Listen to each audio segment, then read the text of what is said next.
आपकी सरकार को सत्ता में आए 8 साल हुए हैं। इन 8 साल में प्रशासन की सबसे बड़ी उपलब्धियां क्या हैं? मेरा ये मानना है कि किसी भी सरकार के लिए, लोकतंत्र में किसी भी सरकार के लिए सबसे बड़ी उपलब्धि जनता जनार्दन की संतुष्टि होनी चाहिए। और मैं इस बात को कह सकता हूँ कि पिछले 8 वर्ष में हमारी सरकार ने प्रधानमंत्री मोदी जी के प्रेरणादायी मार्गदर्शन में, उनके विजनरी नेतृत्व में उत्तर प्रदेश के समग्र विकास के लिए जो भी रूपरेखा तैयार की थी और उन क्षेत्रों में जो अभूतपूर्व विकास किया है, जनता जनार्दन का उसमें व्यापक समर्थन प्राप्त हुआ है। और जनता जनार्दन की सफलता के समर्थन को मैं सरकार की उपलब्धि मानता हूँ। किसी भी क्षेत्र में आप देखेंगे, वह एग्रीकल्चर का हो, युवाओं से संबंधित हो, इंफ्रास्ट्रक्चर का हो, इन्वेस्टमेंट का हो, लॉ एंड ऑर्डर का हो, टूरिज्म का हो, या फिर जो प्रधानमंत्री जी जिस बात को लेके कहते हैं विरासत और विकास के बेहतर समन्वय का, तो उसका सबसे जीवंत और मूर्त मान कोई एक साक्ष्य हो सकता है तो देश के अंदर उत्तर प्रदेश उसका एक सबसे महत्वपूर्ण उदाहरण हो सकता है। मुख्यमंत्री जी, उत्तर प्रदेश में लगातार 2 टर्म से आप चीफ मिनिस्टर रहे हैं और ये अपने आप में एक उपलब्धि है, उत्तर प्रदेश में कभी हुआ नहीं। और आप लॉन्गेस्ट सर्विंग चीफ मिनिस्टर भी हैं। तो उत्तर प्रदेश की जनता ने आपको दूसरी बार क्यों इलेक्ट किया था? क्या इसलिए कि आपकी छवि एक हिंदुत्ववादी नेता की है, या फिर फर्स्ट टर्म में आपने माफिया राज पर जो धावा बोला था इसकी वजह से? किस लिए आपको दूसरी टर्म में, और क्या एक और सवाल इसमें, क्या आप हैट्रिक के लिए ट्राई कर रहे हैं आप? देखिए, मैं रहा नहीं हूँ, मैं वर्तमान में भी चीफ मिनिस्टर हूँ। और पिछले 8 वर्ष के अंदर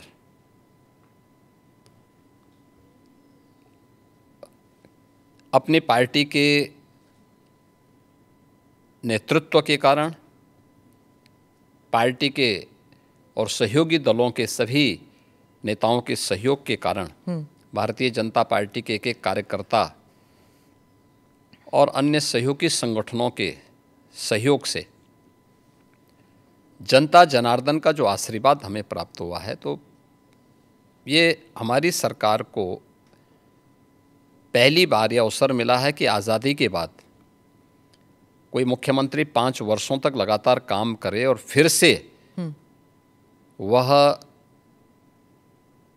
2/3 मेजॉरिटी के साथ गवर्नमेंट बना ले। ये फर्स्ट टाइम हुआ था और यह भी उपलब्धि हमारे साथ जुड़ी थी। और पिछले 8 वर्ष से तो हम यहाँ सेवा कर ही रहे हैं, तो सेवा, सुरक्षा और सुशासन का जो मॉडल हमारी पार्टी का था, उसको प्रभावी ढंग से उत्तर प्रदेश में लागू करने के कारण आज जनता जनार्दन का व्यापक आशीर्वाद भारतीय जनता पार्टी के साथ में है, हमारे साथ में है। और लोकतंत्र में जनता जनार्दन का आशीर्वाद जिसके साथ में होगा वह सरकार में आएगा। तो ये SSS तो ट्रिपल टाइम सरकार, तो SSS तो उसी का उदाहरण है। तो फिर तीसरी बार के लिए भी आप कोशिश करेंगे? मैं कोशिश नहीं करूँगा, हमारी पार्टी कोशिश करेगी। पर चीफ मिनिस्टर तो आप ही बनेंगे ना? नहीं, मैं क्यों बन सकता हूँ? भारतीय जनता पार्टी का कोई भी कार्यकर्ता बन सकता है। अच्छा, क्योंकि ऐसी अटकलें लगाई जा रही थी, क्योंकि आपने कहा था कि जब आप पहले टर्म में आपको कुछ अफसर ने कहा था कि आप अयोध्या मत जाइए, विवाद हो सकता है, और आपने कहा कि अगर सत्ता चली भी जाए तो कोई बात नहीं। अब आपने ये 2-3 बारी कहा कि सत्ता चली जाएगी, त्याग देंगे। जब ऐसी बातें होती है तो फिर अटकलें लगाई जाती है कि शायद योगी जी दिल्ली की तरफ देख रहे हैं, या फिर दिल्ली से न्योता आया है। देखिए, ये उदाहरण उन प्रसंगों को लेकर के होते हैं जहाँ पे विरासत को आगे बढ़ाने का एक जज्बा सामने आता है। 2017 के पहले अयोध्या की क्या स्थिति थी, हर एक व्यक्ति जानता था। एक जद्दोजहद के साथ जब हम लोग उस समय अयोध्या की यात्रा करते थे तो बहुत सारे बैरियर हुआ करते थे, बुनियादी सुविधाओं का अभाव था और अयोध्या अपनी पहचान के लिए मोहताज थी। 2017 में भारतीय जनता पार्टी की डबल इंजन की सरकार उत्तर प्रदेश में बनी और उत्तर प्रदेश में सरकार बनने के बाद उन चुनौतियों से भी हमें का भी सामना करना था। जो आज़ादी के बाद से लगातार जिन भावनाओं को दबाया गया था वहाँ पे, साथ साथ अयोध्या का समग्र विकास भी करना था, लेकिन अयोध्या को उसकी पहचान भी देनी थी। और उसी में एक बड़ा तबका ऐसा था जो ये मानता था कि हमें इस प्रकार के मुद्दों को नहीं टच करना चाहिए क्योंकि ये विवाद हो सकता है। देखिए,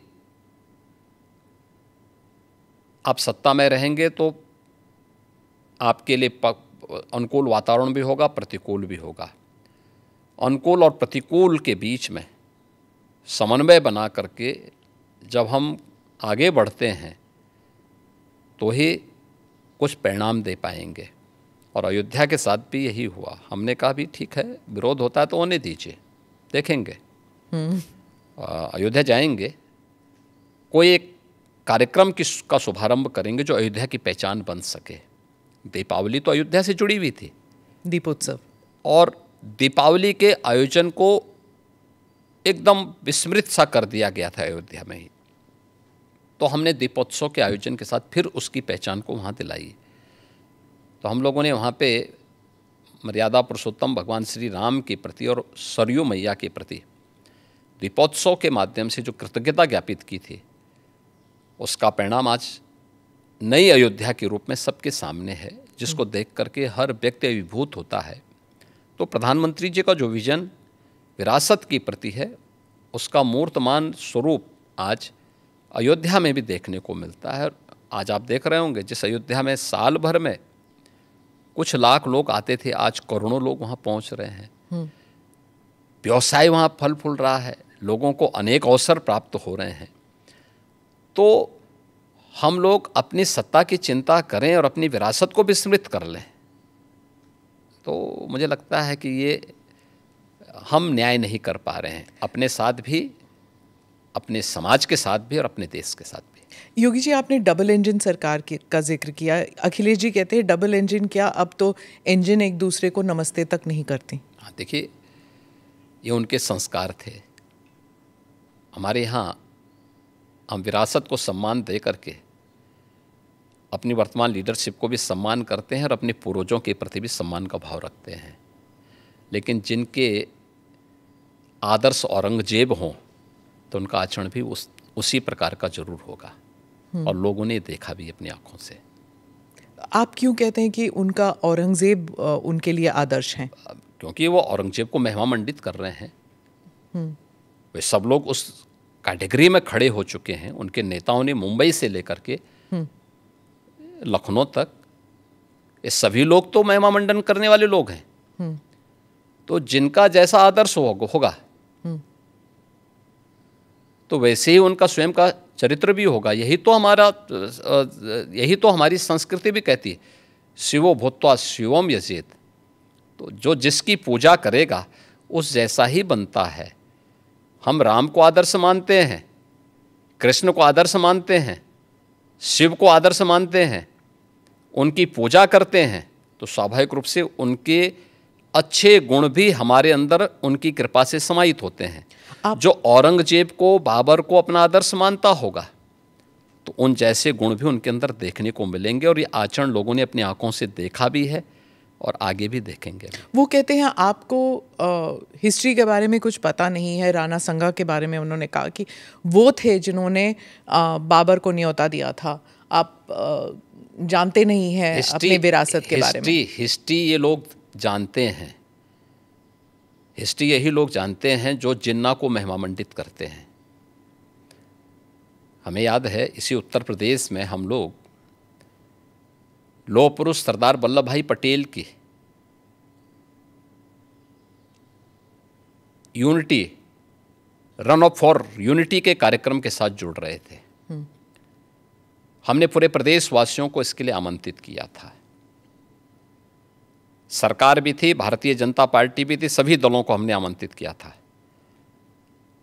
एक तरफ सरदार वल्लभ भाई पटेल जो भारत की एकता के आदर्श हैं, भारत की एकात्मता के शिल्पी हैं,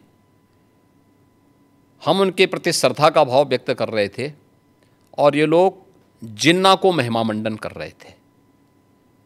तो ये वही कैटेगरी है, ये वही ब्रीड है जो बाबर से लेकर के औरंगजेब तक और जिन्ना तक को महिमामंडन करते हैं। तो देश के प्रति इनके भाव क्या होंगे, भारत की विरासत के प्रति इनके भाव क्या होंगे, भारत के महापुरुषों के प्रति क्या इनके भाव क्या होंगे, ये अंदाज़ा इसी से लगाया जा सकता है। और ये लोग अवसरवादी भी हैं, इनको पलटी मारने में कोई देर नहीं लगेगी। भाई आज कर रहे हैं तो कहीं वोट लेना होगा, तो उनके कुछ नेताओं ने बयान देने शुरू किए हैं कि अब जो लॉस हो रहा है और जो कटघरे में खड़े हुए हैं, ठीक है, तो उसके बारे में इन्होंने कहना शुरू कर दिया, नहीं साहब ये तो जो है उन्होंने गलत बोला है और ये तो राष्ट्रीय महापुरुष थे, राष्ट्र नायक थे।